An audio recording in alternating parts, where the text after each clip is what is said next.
Good afternoon. Before I go into the details of today's meeting, I'd like to underscore for the American people that we understand the hardship that high inflation is causing and that we are strongly committed to bringing inflation back down to our 2% goal. Over the course of the year, we've taken forceful actions to tighten the stance of monetary policy. We've covered a lot of ground, and the full effects of our rapid tightening so far are yet to be felt. Even so, we have more work to do. Price stability is the responsibility of the Federal Reserve and serves as the bedrock of our economy. Without price stability, the economy doesn't work for anyone. In particular, without price stability, we will not achieve a sustained period of strong labor market conditions that benefit all. Today, the FOMC raised our policy interest rate by a 0.5 percentage point. We continue to anticipate that ongoing increases will be appropriate in order to attain a stance of monetary policy that is sufficiently restrictive to return inflation to 2% over time. In addition, we're continuing the process of significantly reducing the size of our balance sheet. Restoring price stability will likely require maintaining a restrictive policy stance for some time. I'll have more to say about today's monetary policy actions after briefly reviewing economic developments. The U.S. economy has slowed significantly from last year's rapid pace. Although real GDP rose at a pace of 2.9% last quarter, it is roughly unchanged through the first 3 quarters of this year. Recent indicators point to modest growth of spending and production this quarter. Growth in consumer spending has slowed from last year's rapid pace, in part reflecting lower real disposable income and tighter financial conditions. Activity in the housing sector has weakened significantly, largely reflecting higher mortgage rates. Higher interest rates and slower output growth also appear to be weighing on business fixed investment. As shown in our summary of economic projections, the median projection for real GDP growth stands at just 0.5% this year and next, well below the median estimate of the longer-run normal growth rate. Despite the slowdown in growth, the labor market remains extremely tight, with the unemployment rate near a 50-year low, job vacancies still very high, and wage growth elevated. Job gains have been robust, with employment rising by an average of 272,000 jobs per month over the last 3 months.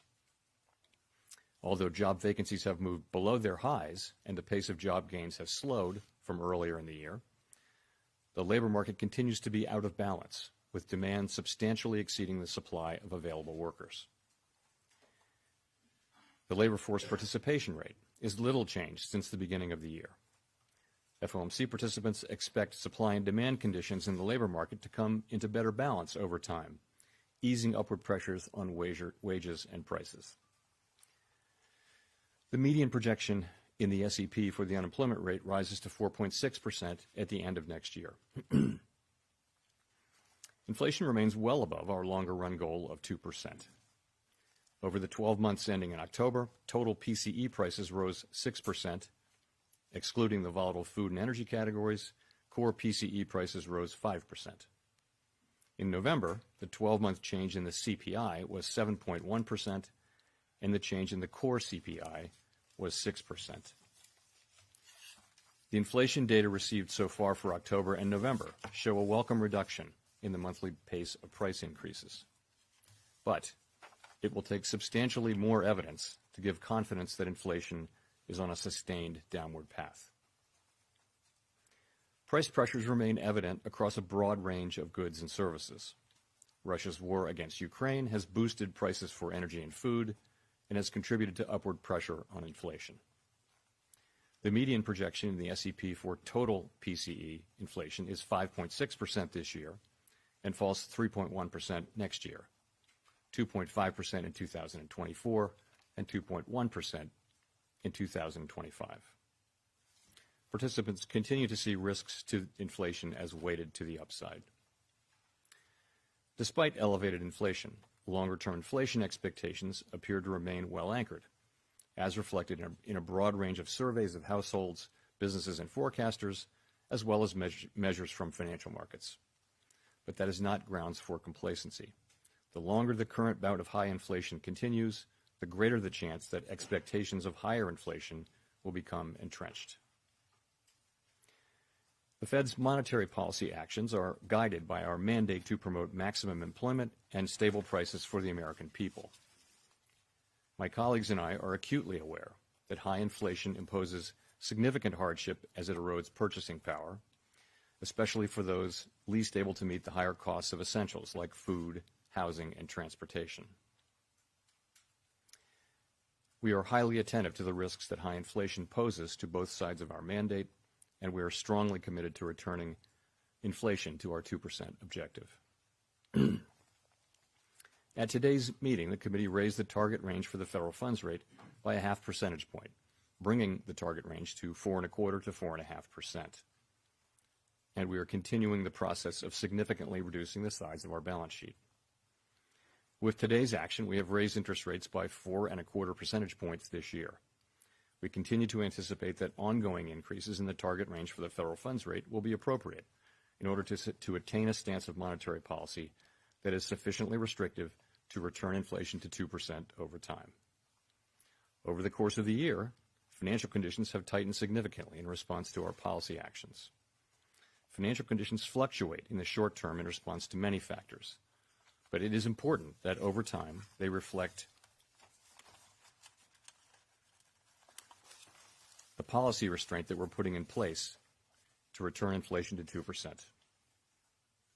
We are seeing the effects on demand in the most interest-sensitive sectors of the economy, such as housing. It will take time, however, for the full effects of monetary restraint to be realized, especially on inflation.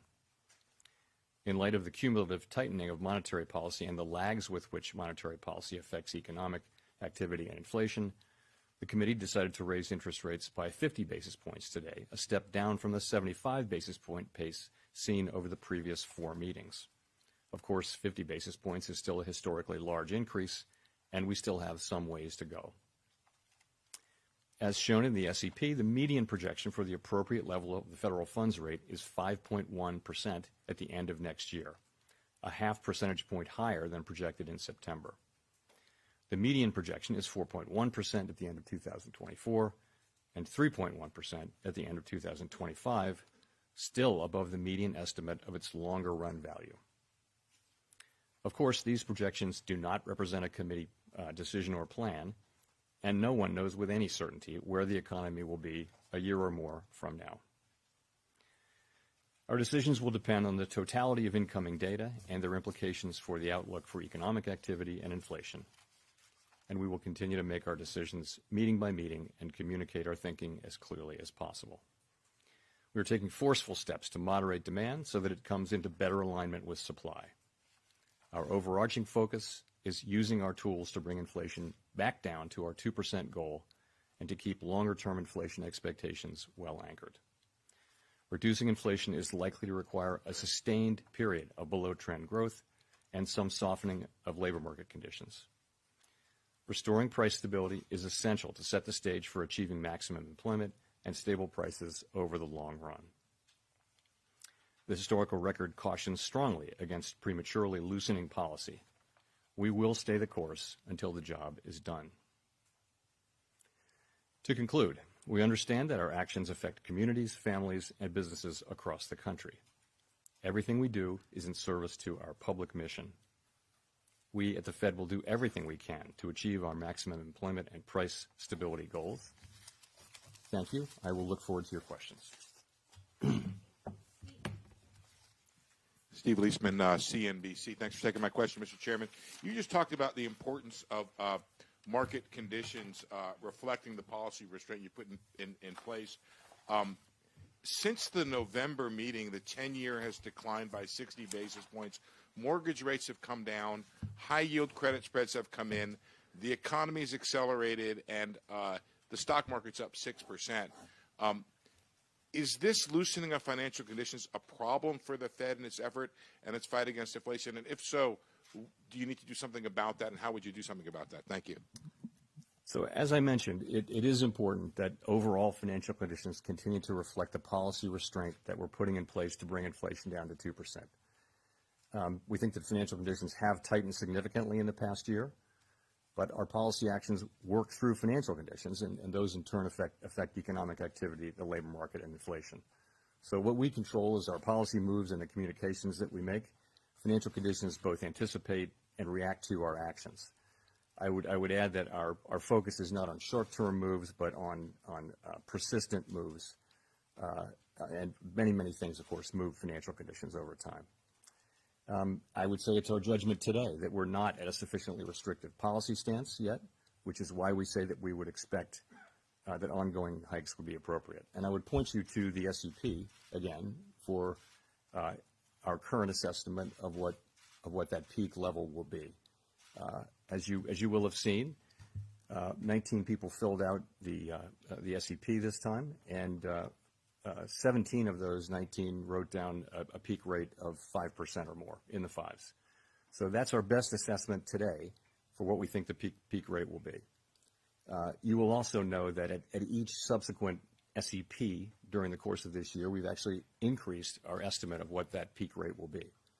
And today, the SEP that we're published shows that, again, that overwhelmingly FOMC participants believe that inflation risks are to the upside. So I can't tell you confidently that we won't move up our estimate of the peak rate again at the next SEP. I don't know what we'll do. It will depend on future data.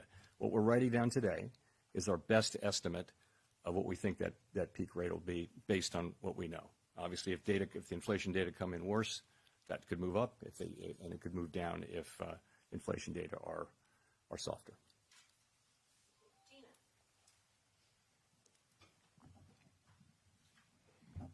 Gina Smilik, New York Times. Thanks for taking our questions. The SEP, like you mentioned, suggests that the Fed will be making another 3/4 percentage points worth of rate increases in 2023.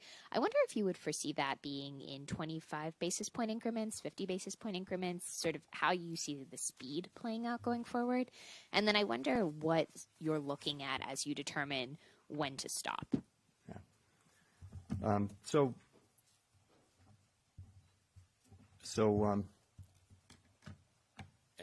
As I've been saying, as we've gone through the course of this year, as we lifted off and got into the course of the year, and we saw how strong inflation was and how persistent, it was very important to move quickly. In fact, the speed, the pace with which we were moving was the most important thing. I think now that we're coming to the end of this year, we've raised 425 basis points this year, and we're into restrictive territory. It's now not so important how fast we go. It's far more important to think, what is the ultimate level? And then at a certain point, the question will become, how long do we remain restrictive? That will become the most important question. But I would say the most important question now is no longer the speed. So, and that applies to February as well.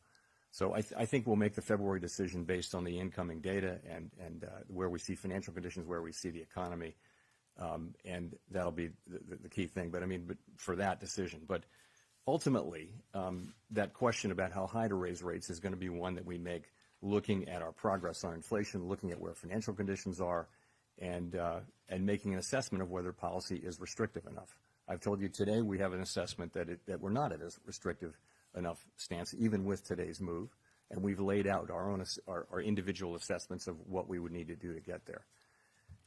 At a certain point, though, that we'll get to that point, and then the question will be, how long do we stay there? And the strong view on the committee is that we'll need to stay there, until we're really confident that inflation is coming down in a sustained way, and we think that will be some time. Now, why do I say that? If you look at you can break inflation down into three sort of buckets. The first is goods inflation, and we see now, as we've been expecting really for a year and a half, that supply conditions would get better, and ultimately supply chains get fixed, and demand settles down a little bit and maybe goes back to services a little bit, and we start to see goods inflation coming down. We're now starting to see that in this report and the last one.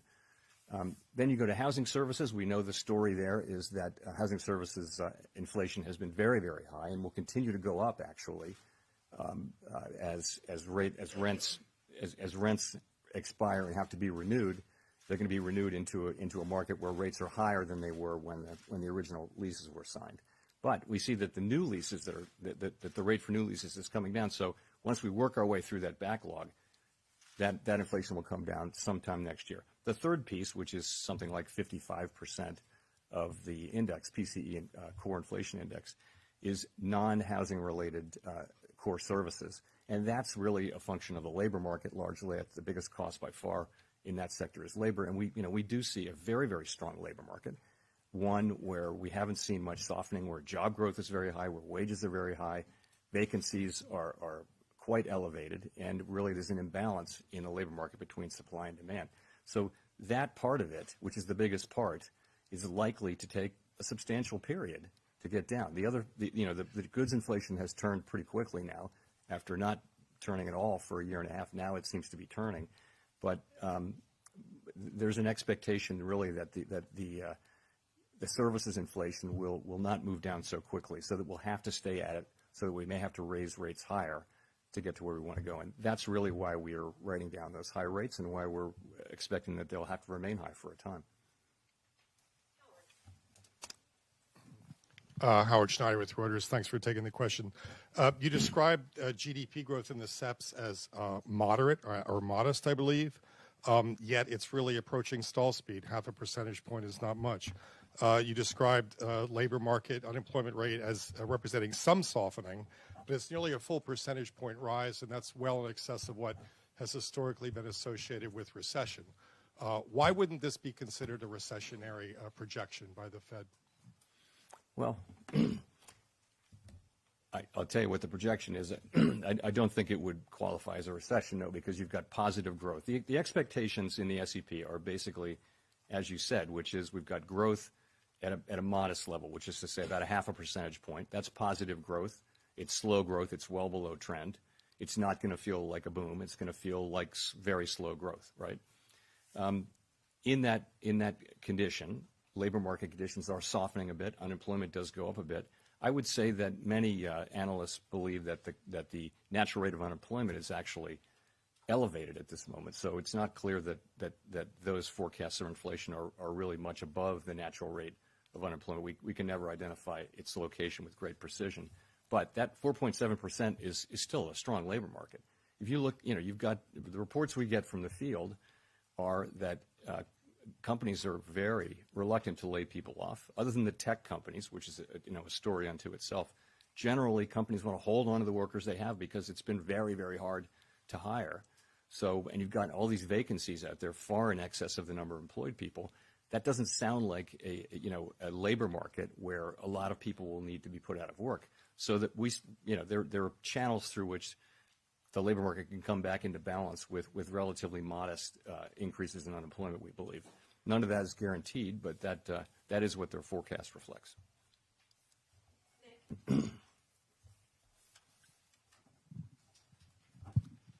Thanks, Nick Timmeros of the Wall Street Journal. Chair Powell, I want to follow up on Gina's question. The decision to step down the pace of rate rises appears to have been socialized at your last meeting, largely before the past two CPI reports showed inflation decelerating in line with the committee's forecast this year. You just now talked about making decisions meeting by meeting and being mindful of the lags of policy. Does that mean, all things equal, you would feel more comfortable probing where the terminal rate is by moving in 25 basis point increments, including beginning at your next meeting? So I haven't made a judgment on what size rate hike to make at the last meeting. But what you said is broadly right, which is having moved so quickly and having now so much restraint that's still in the pipeline, we think that the appropriate thing to do now is to move to a slower pace. And that will allow us to feel our way and and get to that level, we think, and better balance the risks that we face. So that's the idea. It makes a lot of sense, it seems to me, particularly if you consider how far we've come.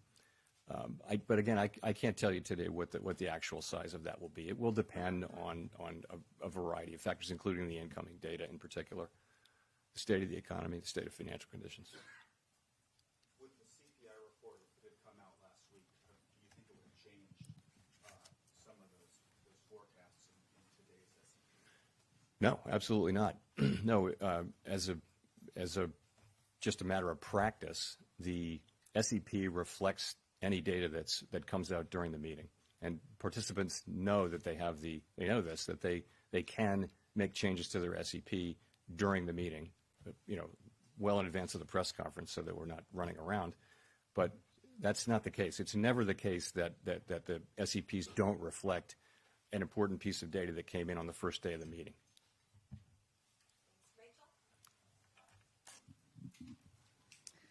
Hi, Chair Powell. Rachel Siegel from the Washington Post. Thank you for taking our questions. I'm wondering if we could talk about the projection for the unemployment rate. Why has the Fed raised its unemployment projection? Is it because the model suggests that a higher terminal rate would automatically cause a higher unemployment rate? Or are you seeing signs that the labor market isn't quite as strong as we think it is now? Thanks. No, it's not about the strength of the labor market. The labor market is clearly very strong. It is more just that, by now, we've continually expected to make faster progress on inflation than we have ultimately, and that's why the peak rate for this year goes up between this meeting and the September meeting. You see the fact that we've made less progress than expected on inflation, so that's why that goes up, and that's why unemployment goes up, because we're having to tighten policy more, and so it didn't go up by much in the meeting, I don't think, but that's the idea is. Slower progress on inflation, tighter policy, probably higher rates, probably held for longer, just to get to where the kind of restriction that you need to get inflation down to 2%. Do you have a sense of, in order to get to that number, how much of that could be caused by layoffs versus vacancies trimming or changes to the labor force population rate? It's very hard to say. You can look at history, right? And history would say that in a situation like this, the declines in unemployment would be more meaningful, I think, than what you see written down there. But why do we think that is the case? So I'll give you a few reasons. First, just is that there's this huge overhang of vacancies, meaning that vacancies can come down a fair amount, and we're hearing from many companies that they don't want to lay people off, so that they'll keep people because it's been so hard. I mean, I think it feels like we have a structural labor shortage out there where there are 4 million fewer people, a little more than 4 million, who are in the workforce available to work than there's demand for workforce. So the fact that there's a strong labor market, means that companies will hold on to workers, and it means that it may take longer, but it also means that the costs in unemployment may be less. Again, that we're going to find out empirically, but I think that's a reasonably possible outcome, and you do hear many labor economists believe that it is. So we'll see, though.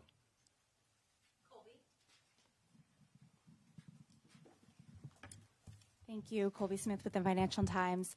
How should we interpret the higher core inflation forecast for 2023 in the SEP? Does that not then suggest that the policy rate currently forecasted for next year should actually be higher than the 5.1 medium estimate penciled in?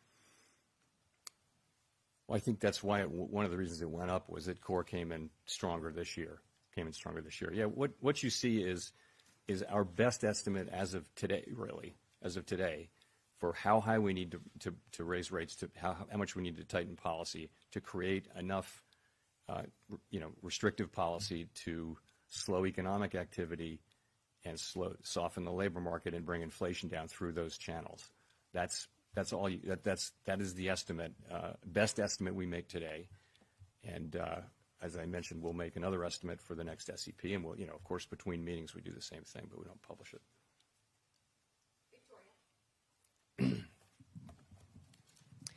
Hi, Victoria Guida with Politico.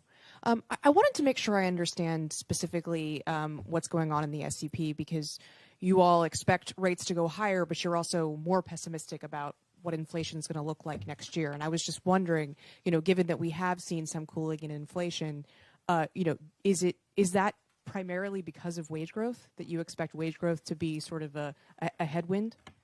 No, we're going into next year with higher inflation than we had thought, right? So we're actually moving down to the level that we're moving down to next year is still a very large drop in inflation from where inflation is running now, well more than a 1% change in inflation. But remember that the jump-off point at the beginning of the year is higher. So we're moving down still by a very large chunk. I don't think the policy's having any less effect. It's just starting from a higher level at the end of 2022. So we're getting down. I believe the median is 3.5%. That's a pretty significant drop in inflation. And where's it coming from? It's coming from It's coming from the goods sector clearly. By the middle of next year, we should begin to see lower inflation from the housing services sector.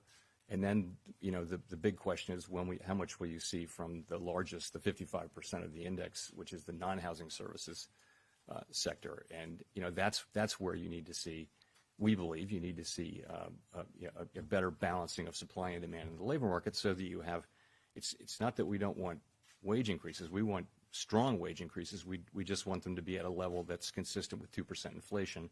Right now, if you factor in productivity estimates, standard productivity estimates, wages are running, well above what would be consistent with 2% inflation. Thanks. Hi, Chair Powell. Neil Irwin with Axios. Some of your colleagues have been pretty explicit that they can't imagine rate cuts happening in 2023. That's certainly not implied by the SEP. But futures markets have priced in some easing in the back half of next year. What's your view of the likelihood of any kind of rate cuts next year? What circumstances might make that plausible? Our focus right now is really on moving our policy stance to one that is restrictive enough to assure a return of inflation to our 2% goal over time. It's not on rate cuts. And we think that we'll have to maintain a restrictive stance of policy for some time. Historical experience cautions strongly against prematurely loosening policy. I guess I would say it this way. I wouldn't see us considering rate cuts until the committee is confident that inflation is moving down to 2% in a sustained way. So that's the test I would articulate. And you're correct. There are not rate cuts in the SEP for 2023.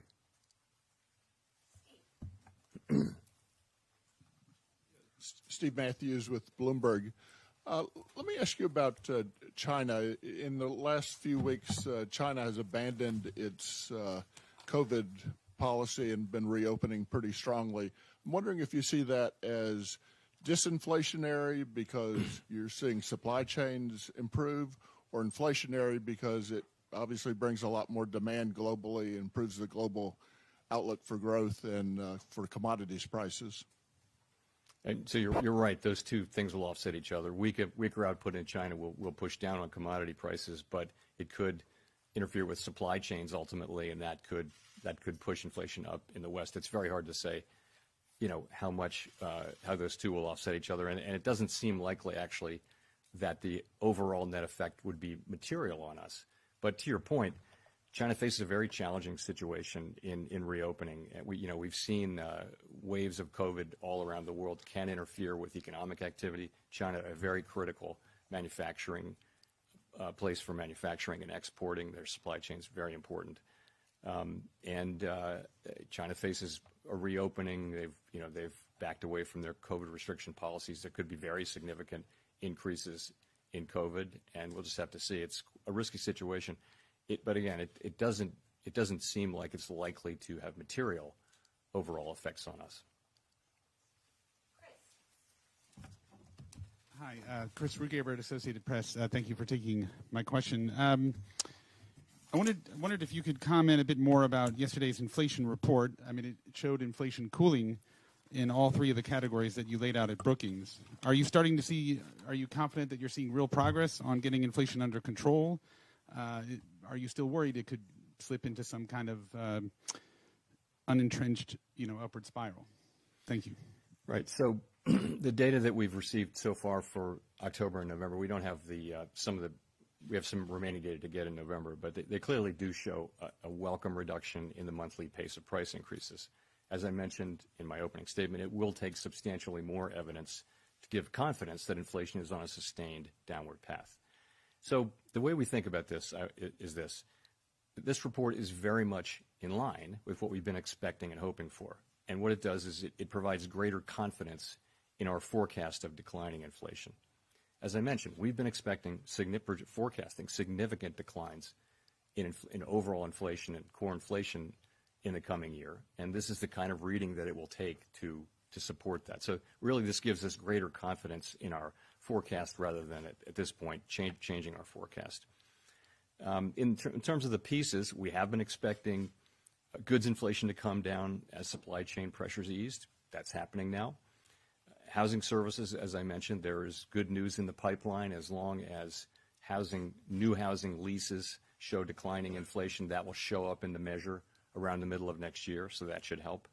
And the big piece, again, is core services ex housing, which is very important, and we have a ways to go there. You do see some beginning signs there, but ultimately that's that more than half, as I mentioned, of PCE core index, and it's very fundamentally about the labor market and wages. If you look at wages, look at the average hourly earnings number we got with the last payrolls report. You don't really see much progress in terms of our average hourly earnings coming down. Now there may be composition effects and other effects in that, so we don't put too much weight on any one report. These things can be volatile month to month, but we'll be looking for wages moving down to more normal levels where workers are doing well and ultimately their gains are not being eaten up by inflation.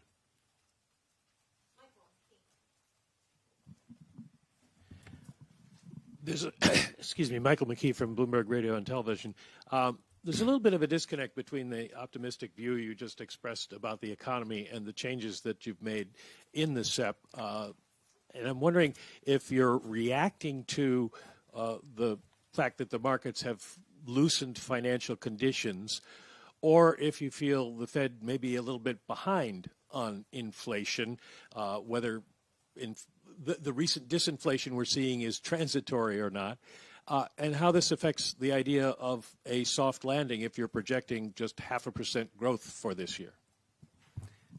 So if I think I got your question. So, one thing is to say is I think our policies end up getting into a pretty good place now. We're restrictive, and I think we're getting close to that level of sufficiently restrictive. We laid out today what our best estimates are to get there. It boils down to how long do we think this process is going to take? And of course, we welcome these better inflation reports for the last 2 months. They're very welcome, but I think we're realistic about the broader project. So that's all. That's the point I would make. It's we see goods prices coming down. We understand what will happen with housing services, but the big story will really be the rest of it, and there's not much progress there, and that's going to take some time. I think my view and my colleagues' view is that this will take some time. We'll have to hold policy at a restrictive level for a sustained period, so that two good monthly reports are very welcome. Of course, they're very welcome, but I think we need to be honest with ourselves that there's inflation. 12-month core inflation is 6% CPI. That's 3 times our 2% target. Now, it's good to see progress, but let's just understand we have a long ways to go to get back to price stability. Well, do you think the soft landing is no longer achievable? No, I wouldn't say that. No, I don't say that. I would say this, to the extent we need to keep rates higher and keep them there for longer and inflation, moves up higher and higher, I think that narrows the runway. But lower inflation readings, if they persist in time, could certainly make it more possible. So I don't think anyone knows whether we're going to have a recession or not, and if we do, whether it's going to be a deep one or not. It's not knowable, and certainly, lower inflation reports, were they to continue for a period of time, would increase the likelihood of a. So I would put it this way: of a return to price stability that involves significantly less of an increase in unemployment than would be expected given the historical record.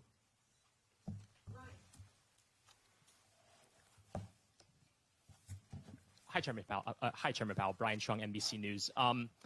You warned Americans of pain earlier this year as the Fed hikes rates, but with the Fed now expected to raise rates higher than you thought when you first said that, just wondering where we are in that pain. How would you describe that to Americans if the projections on unemployment find themselves? That would be 1.6 million Americans out of jobs. So the largest amount of pain, the worst pain, would come from a failure to raise rates high enough and from us allowing inflation to become entrenched in the economy so that the ultimate cost of getting it out of the economy would be very high in terms of employment, meaning very high unemployment for extended periods of time, the kind of thing that had to happen when inflation really got out of control, and the Fed didn't respond aggressively enough or soon enough in a prior episode, 50 years ago. So that's really the worst pain would be if we failed to act. What we're doing now is, it's raising interest rates for people, and so people are paying higher rates on mortgages and that kind of thing. There will be some softening in labor market conditions, and I wish there were a completely painless way to restore price stability. There isn't, and this is the best we can do. I do think, though, that and markets are pretty confident, it seems to me, that we will get inflation under control, and I believe we will. We're certainly highly committed to do that. Thank you, Mr. Chair. Grady Trimble with Fox Business. You've reiterated today, and the committee has reiterated its commitment to that 2% inflation target. I wonder, is there ever a point where you actually reevaluate that target and maybe increase your inflation target if it is stickier than even you think it is? That's just so changing our inflation goal is just something we're not thinking about. It's not something we're not going to think about. We have a 2% inflation goal, and we'll use our tools to get inflation back to 2%. I think this isn't the time to be thinking about that. I mean, there may be a longer run project at some point, but that is not where we are at all. The committee, we're not considering that. We're not going to consider that under any circumstances. We're going to keep our inflation target at 2%, and we're going to use our tools to get inflation back to 2%.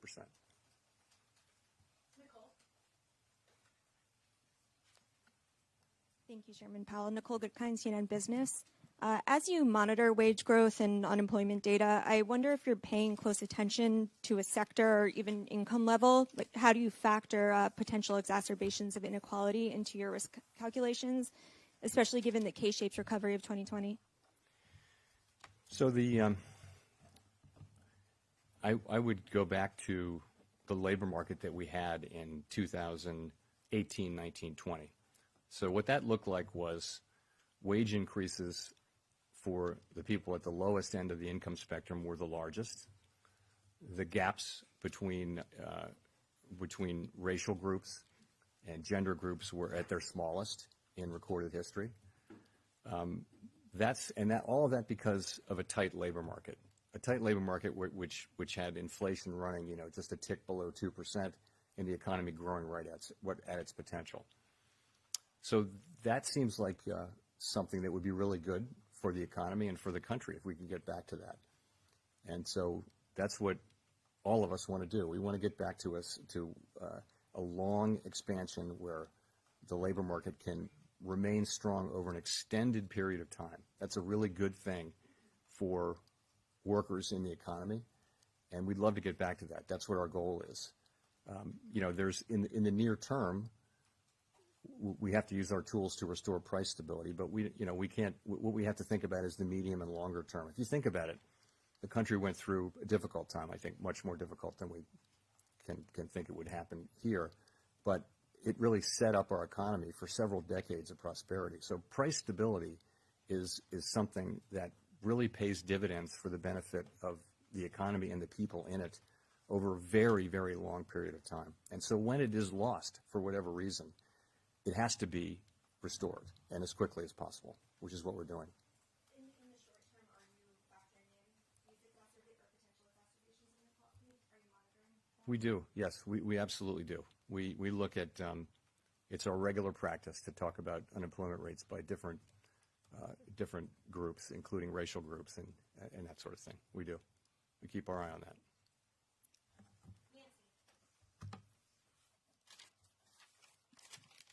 Hi, Nancy Marshall-Genzer with Marketplace. What would you do if the economy slows so much that we enter a recession before we see strong, consistent signs that inflation is slowing? In other words, stagflation. So I don't want to get into too many hypotheticals, but it's hard to deal with hypotheticals. So let me just say that we have to use our tools to support maximum employment and price stability. I've made it clear that right now the labor market's very, very strong. You're at near a 50-year low. You're at or above maximum employment. in 50-year low in unemployment. Vacancies are very high. Wages, nominal wages are very high. So the labor market is very, very strong. Where we're missing is on the inflation side, and we're missing by a lot on the inflation side. So that means we need to really focus on getting inflation under control, and that's what we'll do. I think as the economy heals, the two goals come more into play. But right now, clearly the focus has to be on getting inflation down.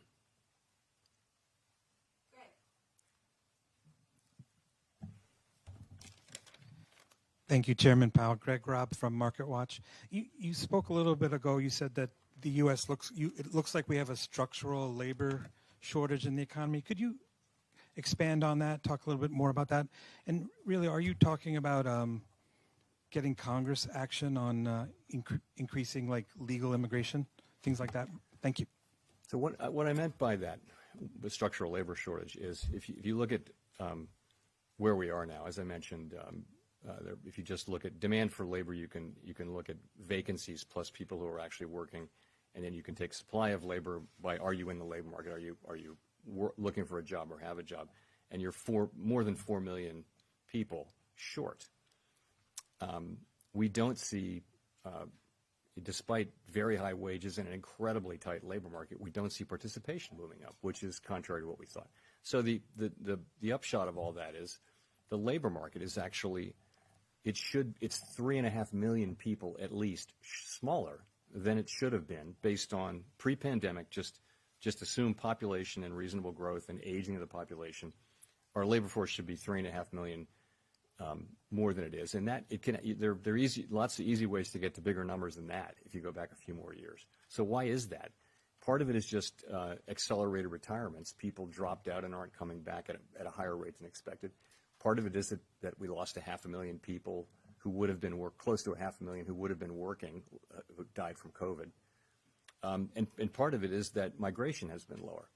We don't prescribe, it's not our job to prescribe things, but I think if you ask businesses, pretty much everybody you talk to says there aren't enough people. We need more people. So I tried to identify that in a speech I gave a month ago, but I stopped short of telling Congress what to do because, they gave us a job and we need to, do that job. Thanks. Jennifer? Thank you, Chair Powell. Jennifer Schonberger with Yahoo Finance. You say you expect growth of just 0.5% next year. Given that you've said the process of raising rates and getting inflation back under control will be painful, have you had discussions within the committee and addressed how long and or how deep of a recession you would be willing to accept? No. I mean, what we do is we make our forecasts and we publish them quarterly. And, if you look at those forecasts, those are forecasts for slow growth, for a softening labor market, by which I mean unemployment goes up, but not a great deal, and you see inflation coming down. You see rates going up a lot. You see inflation coming down. Those are those forecasts, and that's really what they show. We're not. We all, of course, we don't talk about this kind of a recession and that kind of a recession. We make those forecasts. The staff runs, and you will see this if you look at the old Teal books, runs alternative simulations of all different kinds at every meeting, and we look at those too. And those will explore different things. But that's just, upside and downside scenarios. Of course, that's responsible practice that we've carried on for many decades. But no, we don't. We haven't asked ourselves that question. We'll go to Jean for the last question. Hi, Jean Young with Market News. I wanted to ask about the SEP again. If you are reaching peak rates around 5% in the first half of next year and inflation starts to decline materially, that would seem to make the real rate gradually more restrictive. Is that something that's built into the projections and into models? Is that something you would want to see? So we do know that, of course. That's something that we know and we see. But as I mentioned, we wouldn't. I wouldn't see the committee cutting rates until we're confident that inflation is moving down in a sustained way. that would be my test. I don't see us as having a really clear and precise understanding of what the neutral rate is and what real rates are, so that it would mechanically happen like that. It'll be a test of for cutting rates. I think in the event it'll be a question of, do we actually feel confident that inflation is coming down in a sustained way? Thank you very much.